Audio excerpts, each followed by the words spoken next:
Gentleman reserves. Gentlewoman from New York. I now yield 2 minutes to the gentleman from the great state of New York, the distinguished chairman of the Committee on Judiciary, Mr. Jerry Nadler. Madam Speaker, I rise in strong support of the Protecting Our Democracy Act. Transparency and accountability are the bedrock of our democratic system. They are the essential guardrails that protect against unchecked executive power. Unfortunately, the Trump administration exposed certain vulnerabilities in the fabric of our democracy by engaging in conduct that was once unthinkable. And like the reforms enacted post-Watergate, we must now act to prevent similar abuses from a future president. Although many of these provisions were informed by our experience with the prior administration, they are pointedly not anti-Trump measures. Rather, they are forward-looking, and they protect against abuses by future presidents of any party. Importantly, many of them are also based on proposals that have bipartisan support.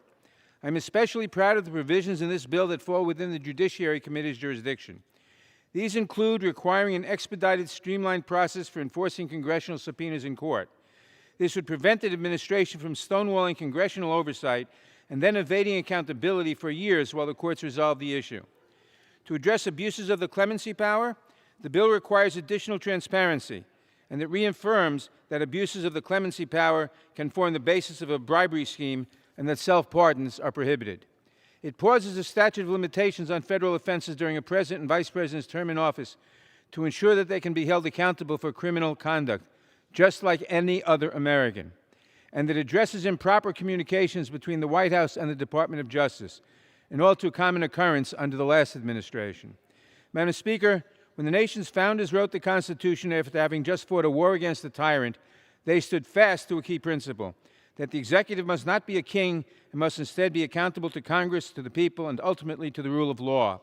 It is vital that we reassert this important principle. The Protecting Our Democracy Act would restore these and other checks and balances that are so fundamental to our democracy. I urge all members to support this vital legislation, and I yield back the balance of my time.